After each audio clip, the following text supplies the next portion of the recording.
Guys, once again, welcome to Quantum Online Classes Delhi. Myself Ali. Today I'm going to teach you position vector and displacement vector. But before going to start, I'm requesting you, please subscribe my channel and like and share the video.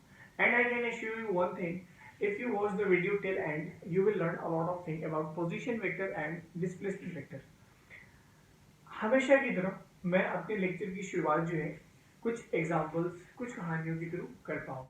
जैसे मैंने बोला कि sir India gate जो है वो 10 kilometre दूर है, लेकिन आप जहां से ये वीडियो देख रहे हैं क्या उस जगह से भी 10 किलोमीटर दूर है? नहीं सर, डिफरेंट हो सकता है। ठीक है, तो इसका मतलब ये हुआ कि अगर आपको किसी जगह की या किसी ऑब्जेक्ट की अगर डिस्टेंस बतानी हो तो उसके लिए आपको ये बताना पड़ता है कि आप डिस्टेंस कहाँ से मेजर कर रहे हो, और जिस जगह से चीज़ों की मेजरमेंट की जाती है, लोकेशन की या डिस्टेंस की, तो उस जगह को, जिस जगह पर बैठ करके हम मेजरमेंट करते हैं, उस जगह को हम लोग क्या कहते हैं? रेफरेंस पॉइंट कहते हैं। समझ में आई बात? तो सवाल ये उठता है कि सर क्या हम रेफरेंस पॉइंट से अगर सिर्फ डिस्टेंस बता दें तो क्या हम प्लेन में किसी पॉइंट की लोकेशन को फिक्स कर सकते हैं? जैसे मान लिया जाए ये आपका क्या है? रेफरेंस पॉइंट है ना। तो यहां से मैं बोल दूं कि सर 10 किलोमीटर पर जो है वो आपका क्या है? एक ऑब्जेक्ट है, मान लो इंडिया गेट है। तो 10 किलोमीटर किस डायरेक्शन में हो सर? इनफाइनाइट पॉसिबिलिटीज होगी, है ना। सर हम रेफरेंस पॉइंट से सिर्फ डिस्टेंस के बेसिस पर हम प्लेन में पॉइंट की पोजीशन को फिक्स नहीं कर सकते। समझ में आएगा? इस यहाँ पर कोई दिक्कत नहीं है। चलो, अब हम जो है ये बात तो पता चली कि हम रेफरेंस पॉइंट से डिस्टेंस के बेसिस पर हम ऑब्जेक्ट की लोकेशन को फिक्स नहीं कर सकते। तो क्या सर अगर हम एक लाइन को रेफरेंस मान लें तो लाइन के बेसिस पर अगर हम ये कह दें कि ये हमारी रेफरेंस लाइन है और इससे 10 किलोमीटर पर जो है आपकी क्या है? एक ऑब्जेक्ट है या आपकी कोई प्लेन में कोई पॉइंट है, तो आप इस कंडीशन में भी आप उसकी लोकेशन जो है वो फिक्स नहीं कर सकते हैं। इनफाइनाइट पॉसिबिलिटी होगी यहाँ यहाँ यहाँ, तो ये भी हम नहीं कर सकते। सिर्फ लाइन से भी हम अगर डिस्टेंस, एक लाइन को अगर हम रेफरेंस मान लें और फिर उससे हम पॉइंट की लोकेशन को फिक्स करना चाहें तब भी हमारे पास पॉसिबिलिटी नहीं है। लेकिन ये जो लाइन है इसके अगर हम परपेंडिकुलर एक और लाइन ऐसा हम ड्रॉ कर ले, है ना सर, और इसके बाद अगर मान लो ये आपका कोई पॉइंट है तो इसकी लोकेशन बहुत आसानी से फिक्स की जा सकती है। कैसे सर? मैं आपको ये बोल दूं कि ये वाला पॉइंट जो है इस वर्टिकल लाइन से वो 6 किलोमीटर है और एक्स लाइन यानी कि ये जो हॉरिजॉन्टल लाइन है इससे ये 8 किलोमीटर है। समझ में आएगा? तो अब इन दोनों लाइन के रेफरेंस में आप जो है इस ऑब्जेक्ट की पोजीशन बहुत आसानी से बता सकते हैं। तो सर इस हॉरिजॉन्टल लाइन को जो है हम लोग क्या कहते हैं? X coordinate, sorry x axis कहते हैं। इस हॉरिजॉन्टल लाइन को हम क्या कहते हैं? X axis. वर्टिकल लाइन को हम लोग क्या कहते हैं? Y axis. और ये जो पॉइंट ऑफ इंटरसेक्शन है इसको हम लोग क्या कहते हैं? ओरिजिन।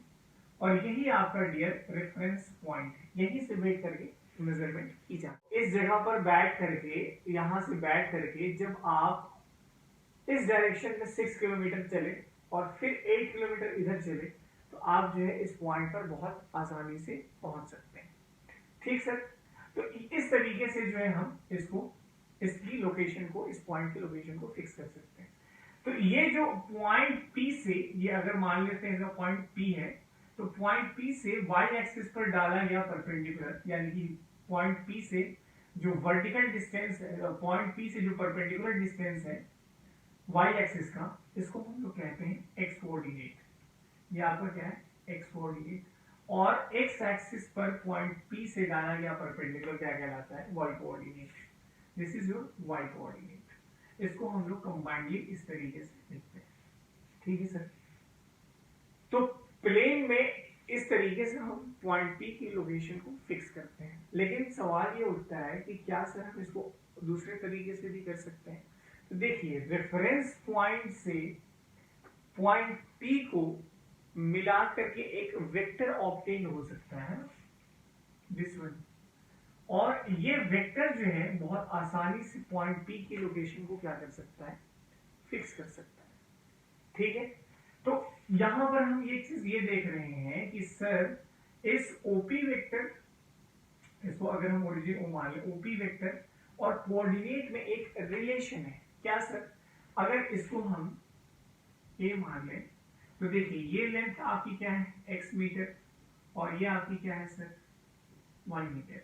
लेकिन सर अगर हम इसमें i कैप लगा दें तो ये आपका क्या हो जाएगा, OA वेक्टर हो जाएगा। और सर इसमें yj अगर लगा दें, y के साथ j कैप, तो ये हो जाएगा आपका AP वेक्टर। ठीक है, आप ट्राइंगल लॉ से चेक करें तो OA की हेड पर AP की टेल है, और फाइनली फर्स्ट वेक्टर से फाइनल वेक्टर की मिलाने वाला ये वेक्टर है। तो ट्राइंगल लॉ से अगर आप देखेंगे तो OP वेक्टर को हम लोग OA vector plus AP vector लिख सकते हैं। सर ये आपका हो जाएगा xi क्या प्लस yj क्या। समझ में आई बात सर? कई लोग इस चीज को पैरेललोग्राम से भी फिक्स करते हैं। जैसे ये वेक्टर OA है तो ये वेक्टर भी क्या हो जाएगा, OA। अगर ये वेक्टर AP है तो ये भी क्या हो जाएगा, AP। तो ये जो है आपका, देखें यहां से ध्यान दें, ये OA और ये आपका AP। तो ये पैरेललोग्राम का क्या है, दो एडजेसेंट साइड है, और OP वेक्टर जो है इसका क्या है, डायगोनल है। समझ में आई बात सर? तो इन दोनों का समेशन जो है वो आपको ये दे रहे हैं। ठीक है सर, तो इसलिए हम इसको OP वेक्टर को xi cap plus yj cap लिख सकते हैं। ठीक सर, कई बार इस पोजीशन वेक्टर को हम r से भी डिनोट करते हैं। समझ में आई बात? तो यहां तक समझने के बाद हम इस चीज को एक सिस्टमेटिक वे में लिख लेते हैं। क्या लिखते हैं सर? लिखना शुरू कीजिए। लिखिए कि to locate a point in a plane,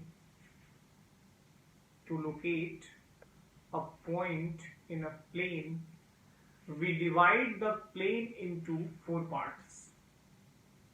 We divide the plane into four parts by drawing two mutually perpendicular lines. The horizontal line is called x-axis, the vertical line is called y-axis, and the point of intersection is called origin. The horizontal line is called x-axis, the vertical line is called y-axis, and the point of intersection is called origin. समझ में आई बात?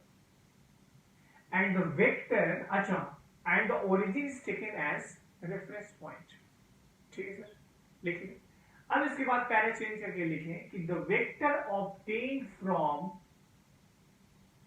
joining a reference point under bracket में origin to the point P is called position vector of point P with respect to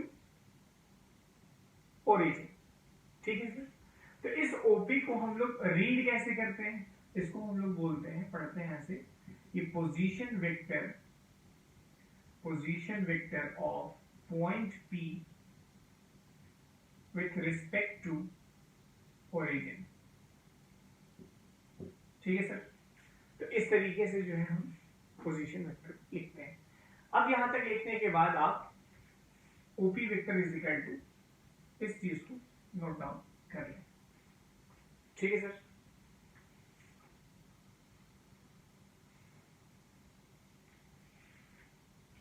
यहां तक लिखने के बाद जो है, अब जैसे देखिए आपने पोजीशन वेक्टर क्या किया, डिफाइन कर लिया, एक्स आई कैप वाई जे कैप कोऑर्डिनेट की हेल्प से।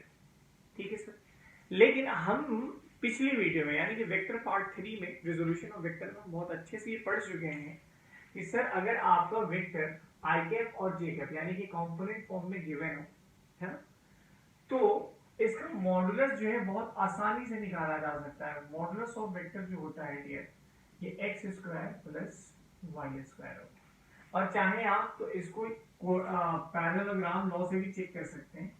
सर इसका ये जो मैग्नीट्यूड है ओ ए वेक्टर का x है, इस AP वेक्टर का y है, और दोनों के बीच की जो एंगल है वो 90 डिग्री है ना सर। तो यहां से अगर आप चाहें तो वेक्टर r का जो मॉडुलस होगा पैरेललोग्राम लॉ से आप निकाल सकते हैं। क्या निकालेंगे sir? X square y square modulus of magnitude of AP square y square plus magnitude of OA यानी कि x into magnitude of AP into angle between two vectors. तो ये आपका टर्म क्या हो जाएगा? 0। तो फाइनली आप देखेंगे कि आपका जो वेक्टर है वो मॉडुलस पोजीशन वेक्टर का मॉडुलस जो x square plus y square आता है। ठीक है सर, ये तो हुआ मॉडुलस। सर आपका जो ये पोजीशन वेक्टर है इसकी मुझे अगर एंगल्स बतानी हो, इसका डायरेक्शन बताना हो एक्स एक्सिस से, तो हम कैसे बताएंगे sir? tan theta is equal to y by x कर सकते हैं। समझ में आएगा? तो आपका ये y वेक्टर y कोऑर्डिनेट आपको गिवन है और ये आपका क्या है? x कोऑर्डिनेट गिवन है। तो आप इस ट्रायंगल में tan थीटा जब लगाएंगे तो आपको थीटा की वैल्यू मिल जाएगी कि सर आपका पोजीशन वेक्टर जो है x एक्सिस से कितना एंगल बना रहा है। ठीक है सर, अगर आपको पोजीशन वेक्टर की डायरेक्शन में यूनिट वेक्टर डिफाइन करना हो तो वो कैसे करेंगे sir? Position vector r divided by modulus of r। ये मैंने वेक्टर पार्ट 1 की वीडियो में आपको बहुत अच्छे से एक्सप्लेन करके बताया हुआ है। तो सर इसको कैसे करेंगे? ये आपका xi क्या, दिस वन इज yj क्या, और इसका मॉडुलस क्या होगा? x square plus y square. और इसको कई बार आपको इस फॉर्मेट में गिवन रहेगा under root x square plus y square i cap plus y divided by under root x square plus y square j cap. ठीक है सर, तो ये जो है पोजीशन वेक्टर का मैग्नीट्यूड, एंगल और पोजीशन वेक्टर की डायरेक्शन में यूनिट वेक्टर कैसे फाइंड आउट करते हैं वो हमने छोटी सी एनालिसिस देखी। ठीक है सर, अब देखिए यहाँ पर एक बहुत इंटरेस्टिंग चीज आपको मैं बता दूं। मैंने कहा कि जिस जगह से चीजों को मेजर करते हैं वो आपका क्या कहलाता है? Reference point. ठीक, और कोऑर्डिनेट की जो हमने अभी जस्ट सीखा कि एक प्लेन में पॉइंट की लोकेशन को फिक्स करने के लिए प्लेन को हमने क्या किया? 4 भाग में बांट दिया, और जहां पर दोनों लाइंस इंटरसेक्ट की है वो आपका क्या कहलाता है? Reference point. इसका मतलब ये है कि अगर मैं अपनी जगह से किसी चीज को अगर मुझे मेजर करना होगा तो इसका मतलब ये है कि मैं जहां पर खड़ा हूं ओरिजिन वही होनी चाहिए। समझ में आई बात? तो इसका मतलब ये हुआ कि सर आप जहां पर खड़े हैं उस जगह से 2 परपेंडिकुलर लाइंस ऐसे एक इस फॉर्मेट में आप ड्रॉ कर लीजिए, कुछ इस तरीके से, एक सामने और एक कुछ इस तरीके से, और आप जहां पर खड़े होंगे वो आपकी क्या होनी चाहिए? ओरिजिन। समझ में आई बात? डन। लेकिन अब मेजरमेंट जो है डियर वो कहीं से भी की जा सकती है। जैसे मान लो मैं ग्राउंड पर खड़ा हूं आराम से, तो मैं यहां पर अपना रेफरेंस कोऑर्डिनेट फ्रेम जो है मैंने अपने साथ अटैच कर लिया, तो हमें कोई दिक्कत नहीं है सर, हम चीजों को आसानी से मेजर कर सकते हैं। और इस कंडीशन में मेरी जो स्पीड है वो क्या है? 0 है, मैं ग्राउंड पे खड़ा हूं। लेकिन अगर मैं बस पे सवार हो गया और बस पर सवार होकर के चीजों को मेजर करने लगा, तो इसका मतलब यह है कि मैं मेजर कर रहा हूं और ऑब्जर्व कर रहा हूं चीजों को, डिस्टेंस मेजर कर रहा हूं या पोजीशन मेजर कर रहा हूं। तो मतलब ये हुआ कि मेरे साथ जो है अपने कोऑर्डिनेट फ्रेम जो है अपने साथ में अटैच करके रखूंगा। ठीक, और जब मैं मोशन में हूं तो मेरे साथ कोऑर्डिनेट फ्रेम भी मोशन में है। तो यहां पर 2 पॉसिबिलिटी है। क्या सर? अगर ये आपका कोऑर्डिनेट फ्रेम अगर रेस्ट में हो या कांस्टेंट वेलोसिटी से मूव कर रहा हो, तो ऐसे चीज को, ऐसे फ्रेम को हम लोग इनर्शियल फ्रेम कहते हैं। Inertial frame of reference. ठीक है सर। जैसे आप मूविंग ट्रेन में बैठे हैं और कोई पेड़ है, कोई पोल है ना, इलेक्ट्रिक पोल, तो वो पीछे जाता हुआ दिखाई देता है। तो इसका मतलब ये है कि अगर आप ट्रेन को अपना रेफरेंस मानेंगे तो आपके रिस्पेक्ट में वो जो पेड़ है या वो जो पोल है, इलेक्ट्रिक पोल, वो चल रहा होता है, वो मोशन में होता है। समझ में आई बात? पक्की बात है। तो अगर वेलोसिटी कांस्टेंट हो या वेलोसिटी जीरो हो तो उस केस में ये जो है इनर्शियल फ्रेम ऑफ रेफरेंस होता है।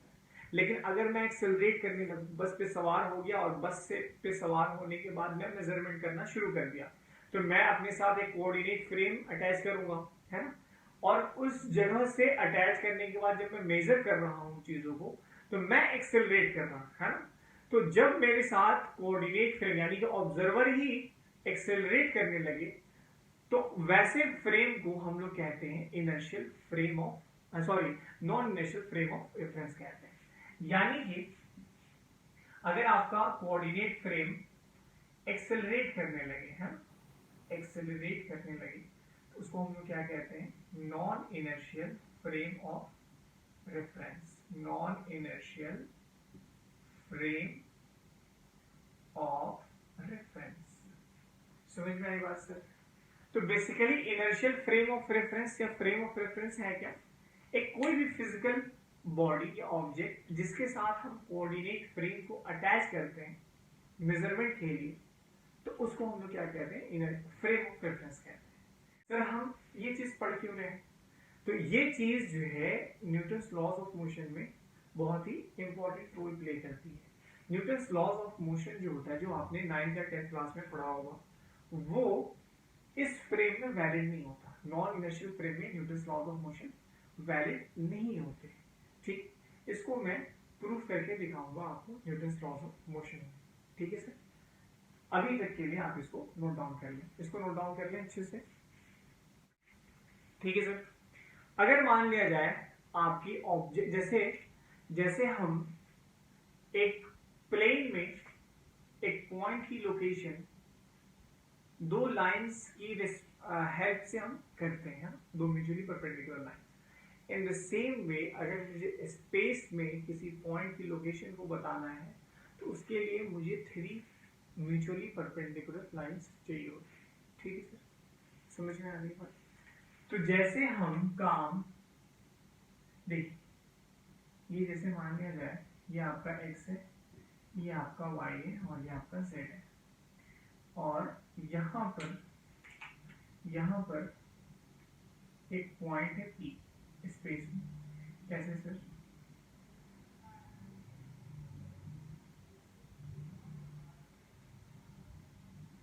और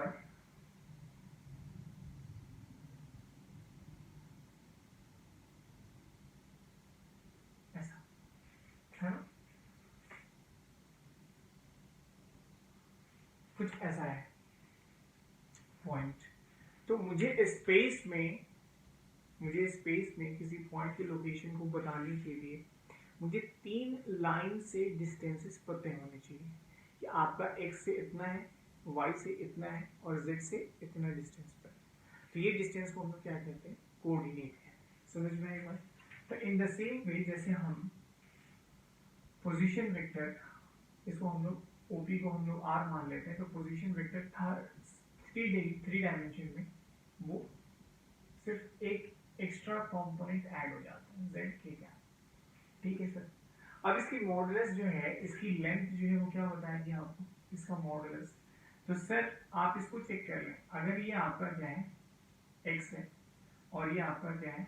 ये आपका क्या है? z है, और ये आपका x है, तो ये वाली लेंथ जो होगी वो आपकी क्या होगी? √x² plus z²। समझ में आई बात? इसको हम d मान लेते हैं। ठीक, तो सर अब आप इसको देखो, OP और इसका नेमिंग कर दो M। तो OPM ये जो है, ये जो ट्रायंगल बन रहा है, इसमें सर ये आपका क्या है? राइट एंगल का हाइपोटेनियस है। ठीक, और ये दोनों है राइट एंगल। तो इसकी लेंथ जो होगी ये y एक्सिस से y के बराबर हो, है ना।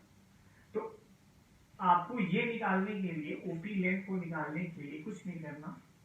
ओपी की अगर मुझे लेंथ निकालनी है तो अंडर रूट मैं d square plus y square कर दूंगा। तो ये कितना होगा डियर, देखो तो x square plus y square plus z square.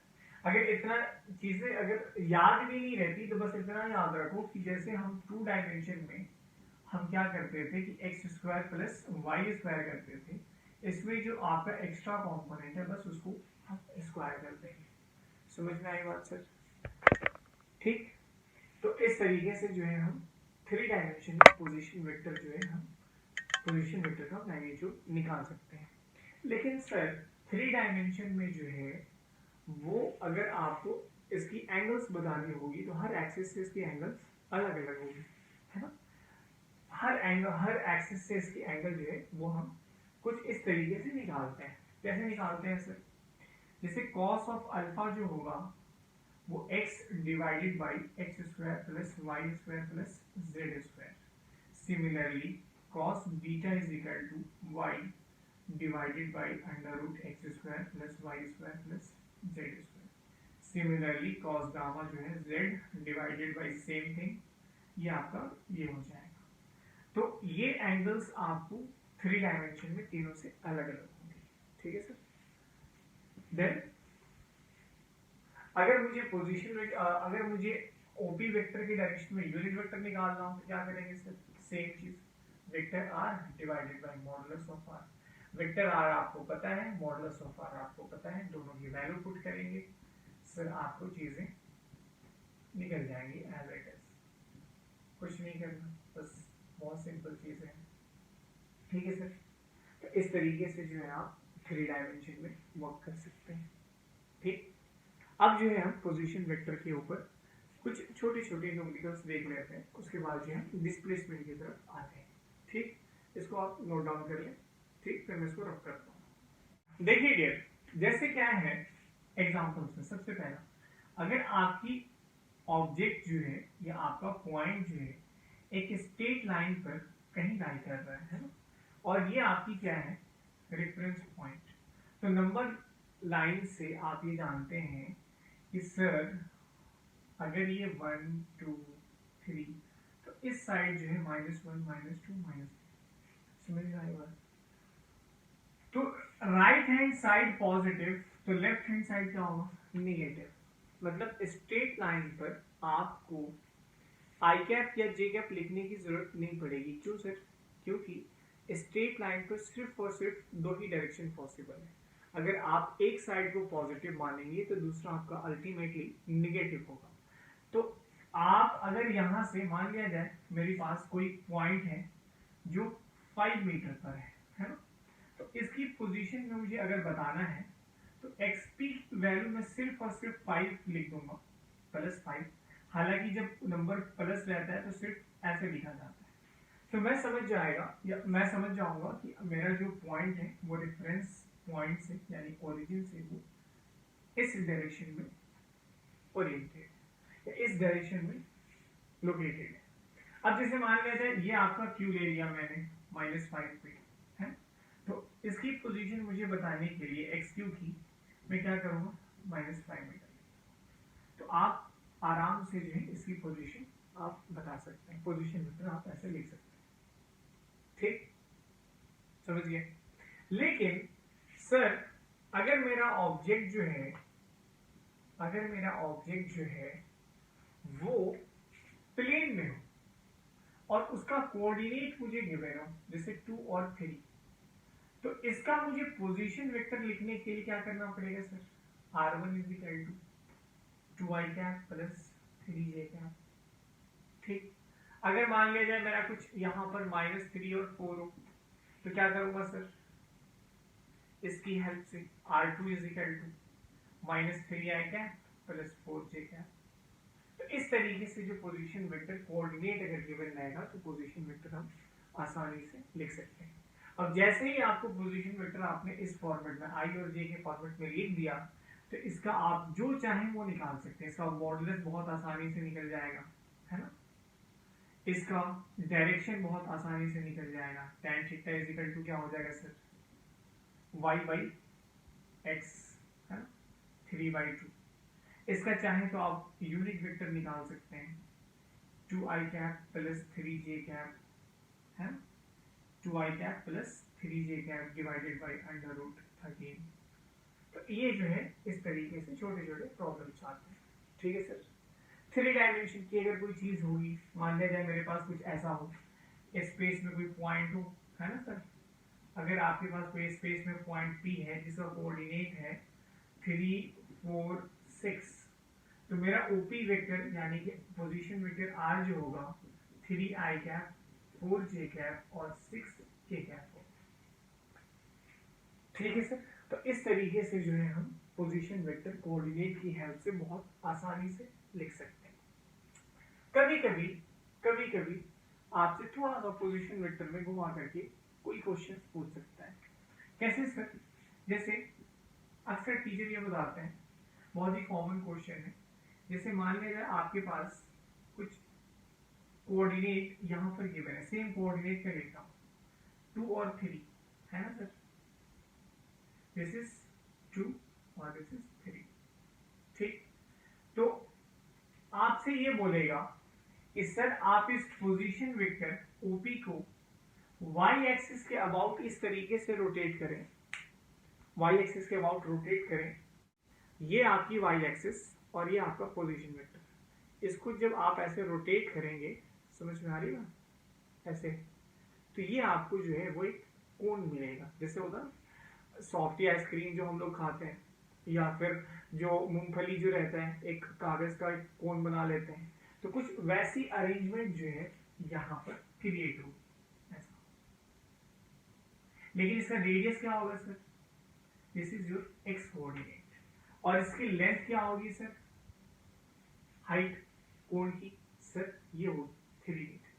तो इसका वॉल्यूम निकालने के लिए क्या करना पड़ेगा? 1/3 पाई r स्क्वायर h। सर आराम से निकल सकता है 1/3 पाई की जगह पे एज इट इज, r की जगह पे क्या लिखेंगे 2 स्क्वायर इंटू h 3। तो जो भी आया आपका वो आंसर हो जाएगा। तो ओवरऑल जो है पोजीशन वेक्टर पे बस ये 3-4 पॉसिबिलिटीज जो रहती हैं क्वेश्चंस की, वो इस तरीके से रहती हैं। ठीक है, अब इसको नोट डाउन कर लें, हम फिर डिस्प्लेसमेंट की तरफ बढ़ते हैं। अभी तक आप जो डिस्प्लेसमेंट का कॉन्सेप्ट कैरी कर रहे हैं कि sir displacement is the shortest distance which is shortest distance between 2 points, which is completely wrong statement. Sir, why? Because displacement is a vector quantity. If I tell displacement is the shortest distance, have I mentioned the direction in this statement? No sir, this statement hasn't given any idea about direction of displacement. तो sir आप जो पढ़ के आए हैं उस चीज को अब कैरी नहीं करेंगे। तो डिस्प्लेसमेंट है क्या, उस चीज की जो एग्जैक्ट डेफिनेशन है वो अभी हम पढ़ने जा रहे हैं, और इसी चीज को जो है आपको हमेशा याद रखना है। ठीक है सर।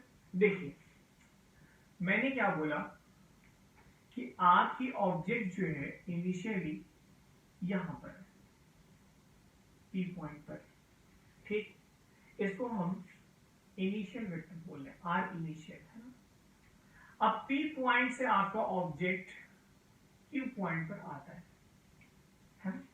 तो इसकी फाइनल पोजीशन क्या होगी डियर? आपकी ये वेक्टर होगा ना। लेकिन सर आप P से Q इधर से आए या इस रास्ते से आए या डायरेक्ट P से Q कुछ इस तरीके से आए, है ना, तो P से Q की तरफ आपका जो शॉर्टेस्ट पाथ बन रहा है सर वो स्ट्रेट लाइन है। और अगर हम इस पाथ में अगर ये जो डायरेक्शन है अगर ये ऐड कर दें तो यही चीज आपकी क्या कहलाती है? डिस्प्लेसमेंट कहलाती है। समझ में आई बात? तो आप जो शॉर्टेस्ट डिस्टेंस कहते हैं डिस्प्लेसमेंट को, shortest distance is the magnitude of displacement, magnitude है वो, कंप्लीट डिस्प्लेसमेंट का वो स्टेटमेंट नहीं है। तो सर डिस्प्लेसमेंट है क्या? तो यहां पर आप ट्रायंगल लॉ लगाओ। ट्रायंगल लॉ मैंने आपको वेक्टर की प्रीवियस वीडियो में यानी कि वेक्टर पार्ट 2 में बहुत अच्छे से बताया था कि सर आपके पास एक ट्रायंगल है, एक वेक्टर दूसरे वेक्टर की हेड, पहले वेक्टर की हेड पर दूसरे वेक्टर की टेल, और जो तीसरा वेक्टर होगा वो इसके दोनों की समेशन के बराबर होगा। वैसे भी आप एक चीज याद रखें कि किसी भी ट्रायंगल में अगर दो वेक्टर, एक का हेड दूसरे की टेल, एक का हेड दूसरे की टेल, किसी भी दो का अगर इस तरीके से अरेंज हो तो तीसरा जो है अपने आप उसका जो है सम हो जाता है, ठीक। लेकिन कंडीशन ये होनी चाहिए कि ऐसा नहीं कि एक तीनों वेक्टर जो है, एक का हेड दूसरे की टेल, एक का हेड दूसरे की टेल, तो पता चला कि नेट समेशन ही जीरो हो गया। किस दो वेक्टर, मतलब ट्रायंगल के तीन साइड होते हैं, ट्रायंगल के तीन साइड में किसी भी दो वेक्टर का एक का हेड दूसरे की टेल पर हो, दो का, तीनों नहीं बोलना, दो का हो, तो वो तीसरे के बराबर होता है, यही ट्रायंगल ला है। तो जब आप इस ट्रायंगल में देखेंगे ओ पी और क्यू में, तो आप यहां से गौर कीजिए, आर आई का हेड, आप यहां पे गौर करके देखेंगे तो आर आई की हेड पर पी क्यू का क्या है, टेल है, ठीक है सर, ये वेक्टर, ये दोनों का समेशन जो होगा इन दोनों का इसके बराबर होगा। तो from triangle law we have, क्या जानते हैं सर हम, R I initial vector plus P Q vector is equal to R final. तो पी क्यू वेक्टर क्या है आपका, R final minus are initial, और this P Q vector is nothing but displacement vector. क्या है ये sir आपका, displacement vector है। और ये डिस्प्लेसमेंट वेक्टर किसके बराबर है सर, तो r final minus are initial, this is change in position vector के बराबर है। किसके बराबर है, चेंज इन पोजीशन वेक्टर के बराबर है। तो अब कभी भी अगर आपसे डिस्प्लेसमेंट के बारे में पूछे तो आपको सिर्फ ये कहना है, sir displacement vector is nothing but change in position vector, ठीक। और अगर आपको दूसरे तरीके से बताना है तो sir it is the shortest distance between two points and the direction of displacement is from initial point to final point। समझ में आएगा, ठीक। तो अब आपने ये डेफिनेशन निकाल लिया कि सर डिस्प्लेसमेंट जो है वो चेंज इन पोजीशन वेक्टर होता है। लेकिन आप यहां से गौर करो, आपकी पोजीशन जो है, आप जैसे सर्कुलर मोशन में आप यहां पर खड़े हो, है ना, 1 मीटर पर, यहां से चलना शुरू किया और फिर इसी पॉइंट पर वापस से ले आए, तो जो आपकी इनिशियल पोजीशन है वही आपकी फाइनल पोजीशन है, और इस केस में जो डिस्प्लेसमेंट होगा वो कितना हो जाएगा, 0, ठीक।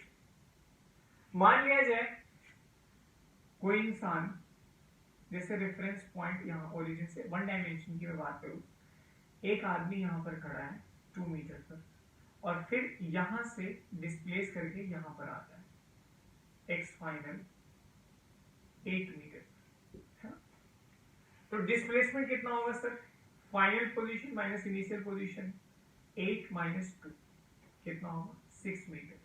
लेकिन इसका डायरेक्शन किधर होगा, तो सर इसका डायरेक्शन जो है वो इनिशियली कहां था, ए पर था, इसको ए मान लेते हैं, इसको बी मान लेते हैं, तो इसका डायरेक्शन किधर होगा, ए टू बी। समझ में आई बात सर। तो यहां पर आपका डिस्प्लेसमेंट जो है वो पॉजिटिव है, ठीक।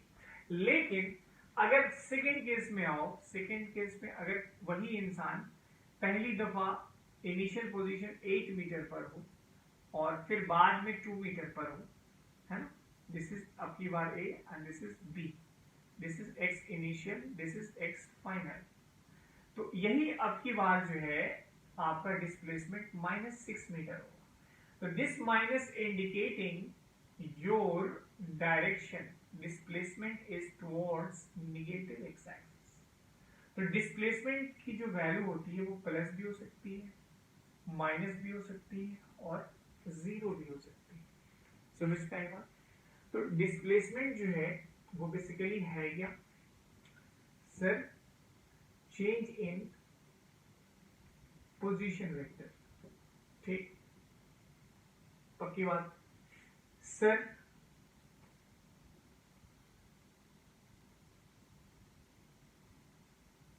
ये जो है पॉजिटिव भी हो सकता है, नेगेटिव भी हो सकता है और जीरो भी हो सकता है।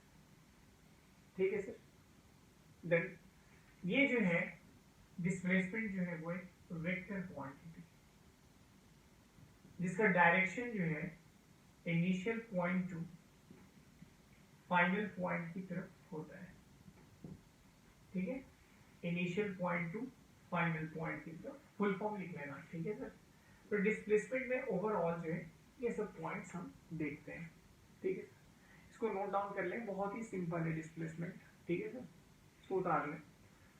अब जैसे देखो, मान लिया जाए मेरे पास एक पॉइंट है पी, है ना, इसको 3 डायमेंशन में रखते हैं। इसका कोऑर्डिनेट है 2,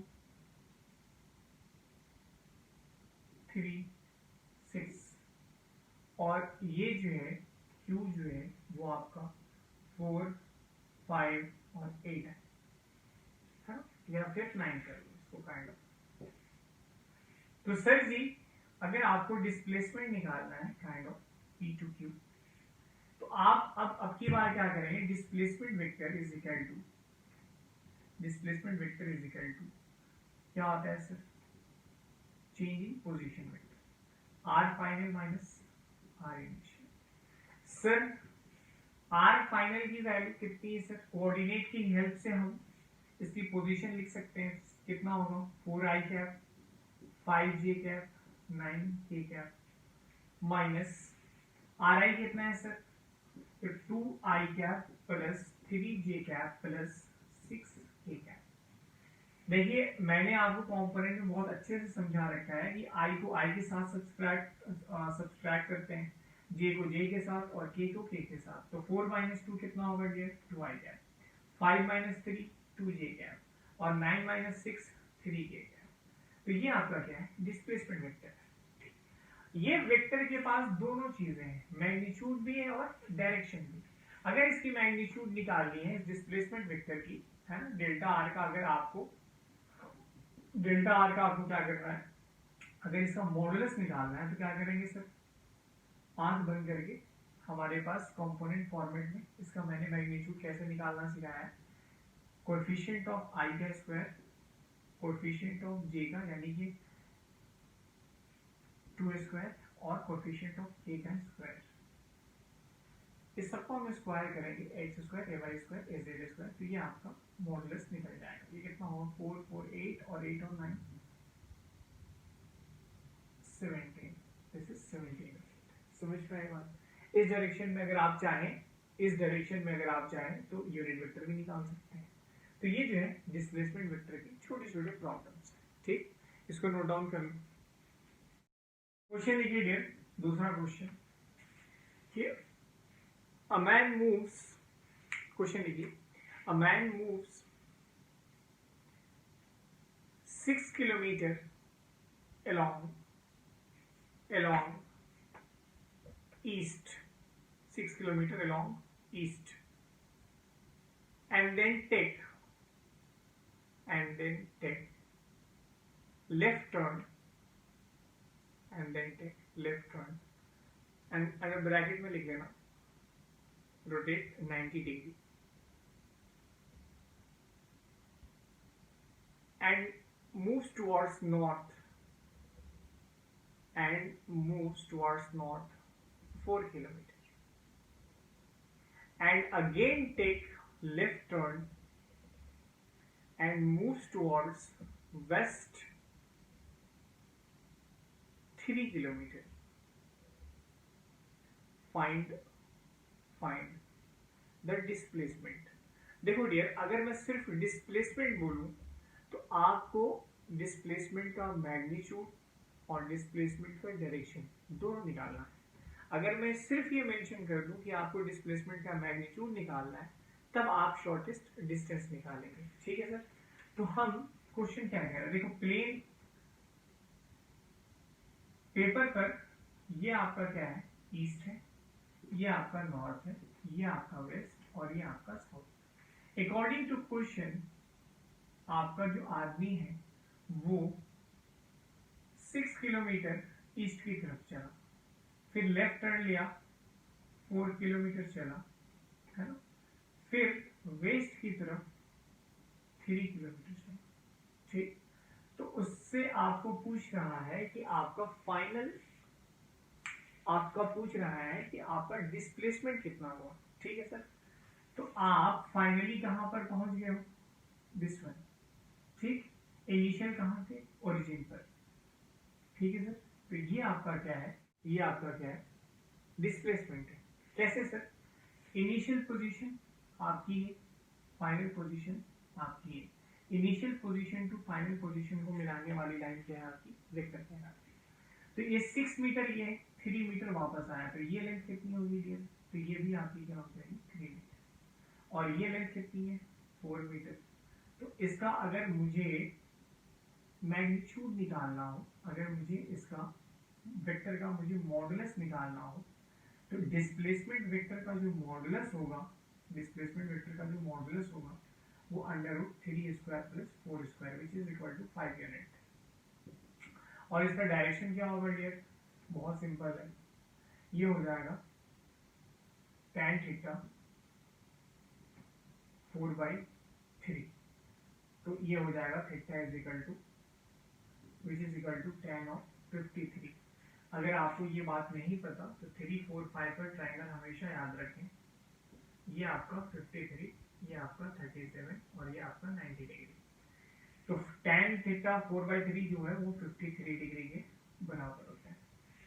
ठीक है सर, तो इस तरीके से जो है हम इसका हम डिस्प्लेसमेंट का मैग्नीट्यूड भी निकाल दिए और इसका हम डायरेक्शन भी निकाल दिए। ठीक है सर, समझ में आई बात।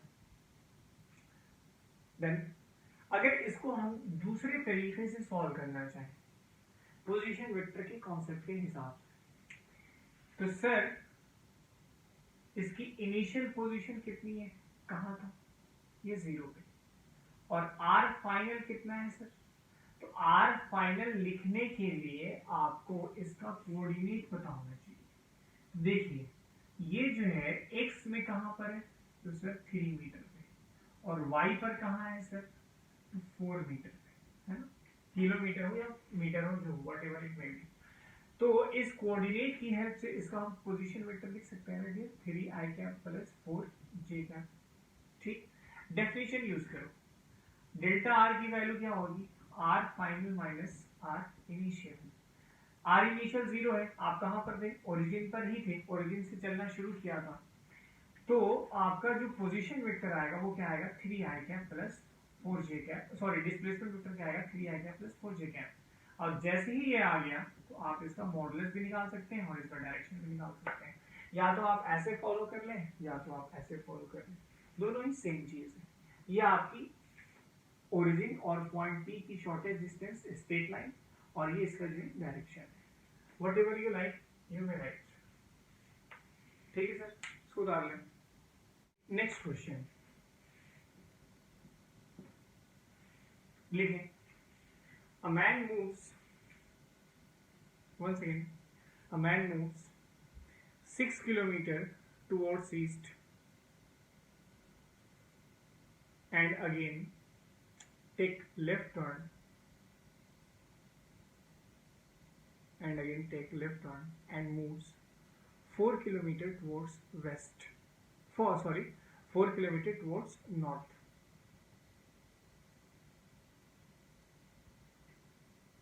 And then again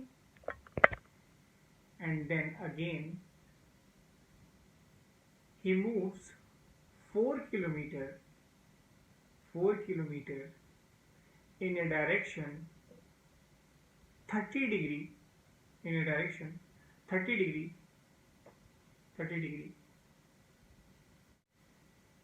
north of east. Find displacement।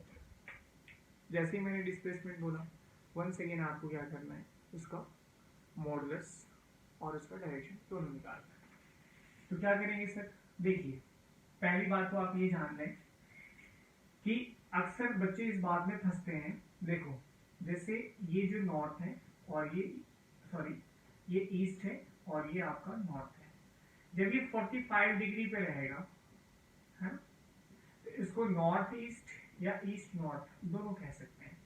Once again ये भी 45 ये भी 45, इसको हम नॉर्थ वेस्ट या वेस्ट नॉर्थ दोनों कह सकते हैं। सिमिलरली इसके और इसके लिए भी होगा।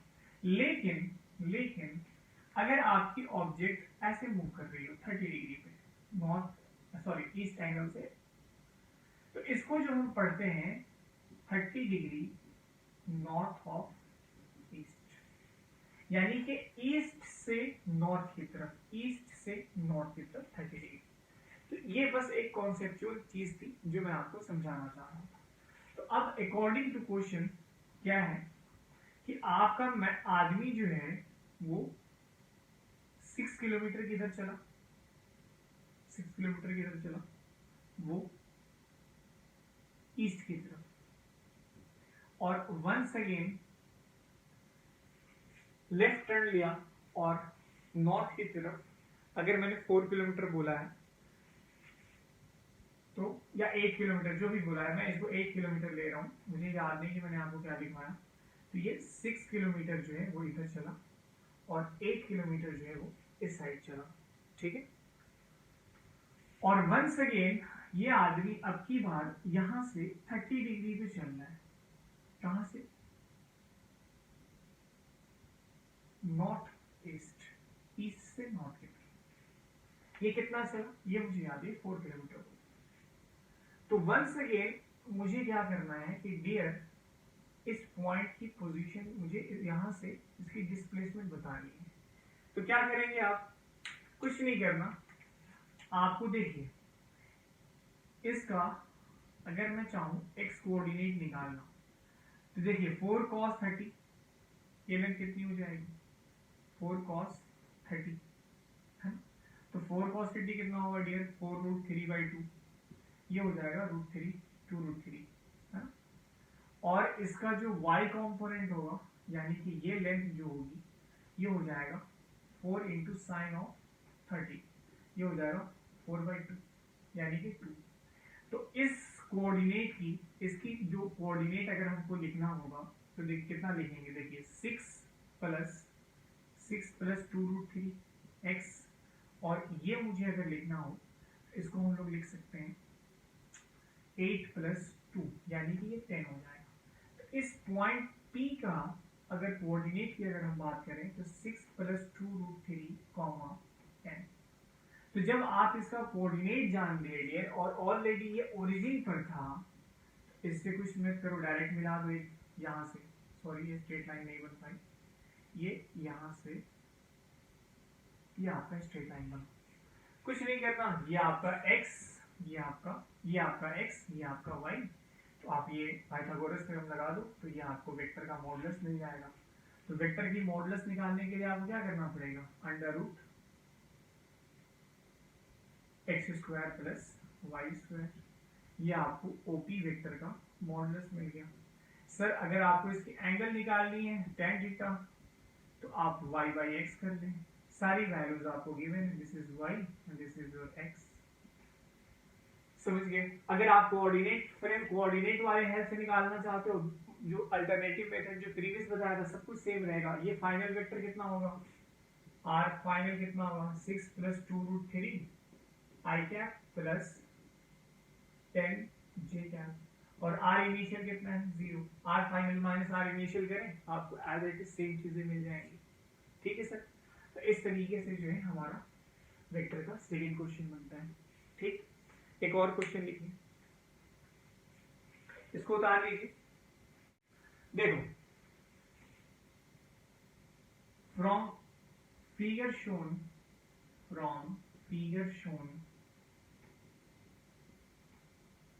if particle moves from point P to Q, then from point P to Q on circumference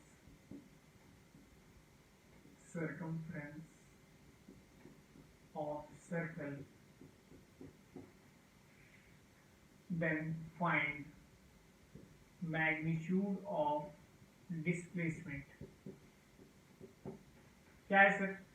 देखिए ये आपका एक सर्कल है, यहां पर क्या है, एक पॉइंट P है, ठीक है, यहां पर क्या है आपका एक पॉइंट P है। P पॉइंट से आपका कोई ऑब्जेक्ट जो है सर्कमफ्रेंस पे चलता हुआ Q पॉइंट पर आ जाता है, ठीक है सर, और ये एंगल सबटेंडेड जो है वो 120 है, ठीक। तो आपसे ये पूछ रहा है कि सर डिस्प्लेसमेंट का वैल्यू बताएं, मैग्नीट्यूड बताएं। क्या करेंगे सर, इस लेंथ को निकालने के लिए हम सेंटर से इस कॉर्ड पर क्या करेंगे, ये देखिए P से Q जो मिला रही है लाइन, ये बेसिकली कॉर्ड है, और सेंटर से कॉर्ड पर मिलाने वाली लाइन जो होती है, दो परपेंडिकुलर ड्रॉ करते हैं, ये कॉर्ड को दो इक्वल पार्टों में डिवाइड करता है, ये आपने 10th में थ्योरम पढ़ा होगा, ठीक। तो जब ये दोनों इक्वल पार्ट में डिवाइड होंगे तो ये एंगल भी क्या हो जाएगी, 60 डिग्री, ठीक है सर, और ये आपका क्या है, रेडियस R। तो आप यहां से इस ट्रायंगल में देखिए, ये वाला ट्रायंगल पी सी, इसको O कर लेते हैं, PCO, PCO में साइन 60 इस्तेमाल कीजिए, sine of 60 is equal to OP divided by R। तो OP की वैल्यू क्या हो जाएगी, R ऑफ साइन ऑफ 60 क्या हो जाएगा, साइन 60। तो PQ की जो वैल्यू होगी वो क्या हो जाएगी, 2 टाइम्स OP। तो ये आपका जो वैल्यू होगा 2R साइन ऑफ 60, और ये 60 जो है टोटल एंगल का क्या है, हाफ है।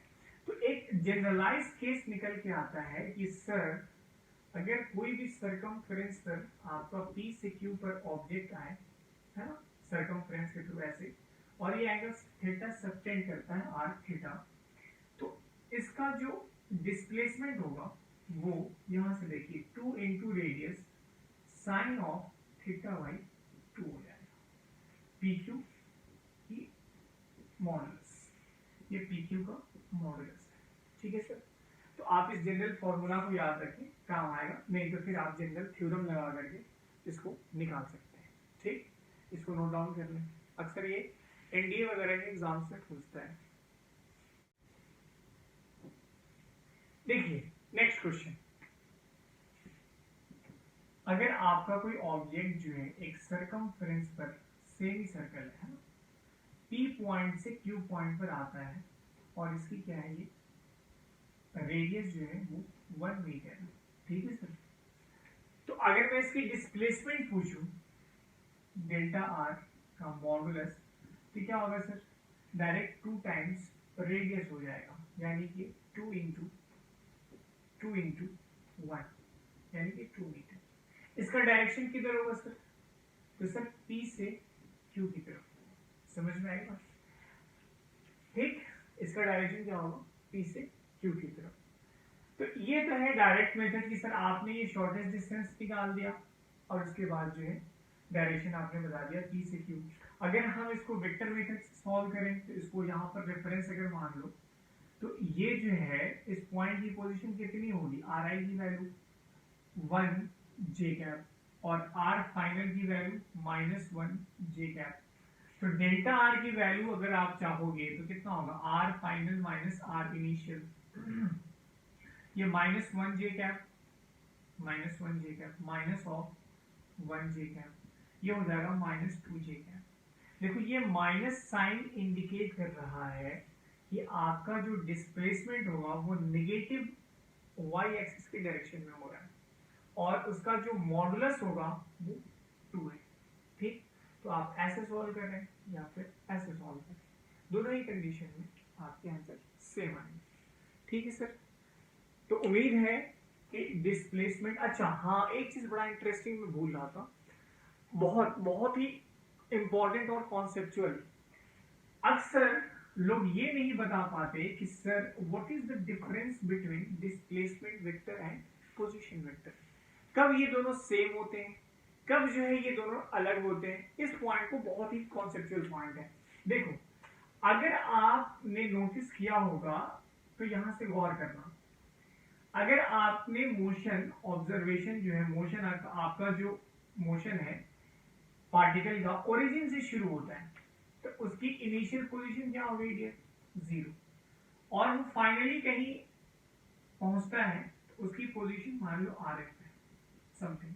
तो डेल्टा आर जो है position vector, displacement vector r final minus are initial है। तो अब यहां से गौर करो कि डिस्प्लेसमेंट वेक्टर जो है पोजीशन वेक्टर के बराबर है, कब, जब मोशन जो है वो ओरिजिन से शुरू होता है।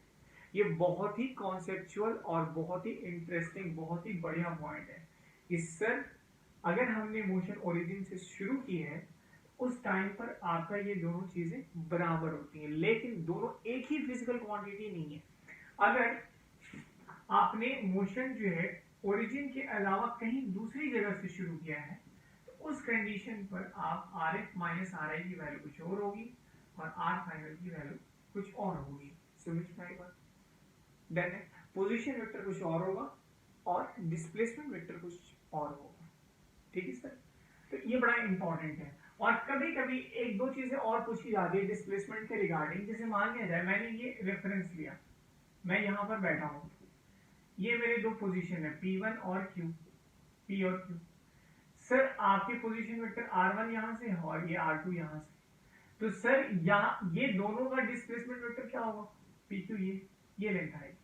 लेकिन कोई इंसान जो है इसी PQ को यहां से देख रहा है इस जगह पर बैठ करके, है ना? तो क्या जब मैं यहां से देखूंगा तो उनके लिए डिस्प्लेसमेंट वेक्टर सेम होगा अलग होगा? तो डियर आपका पोजीशन वेक्टर बदलेगा लेकिन डिस्प्लेसमेंट वेक्टर सेम होगा। क्यों सेम होगा सर? क्योंकि डिस्प्लेसमेंट वेक्टर चेंज के फॉर्मेट डिफाइन हो रहा है। तो जो भी आप करें, जो चेंज आएगा दोनों की पोजीशन का वो नहीं बदलने वाला। समझ में आई बात? तो रेफरेंस चेंज करने से पोजीशन वेक्टर चेंज होता है, डिस्प्लेसमेंट वेक्टर चेंज नहीं होता।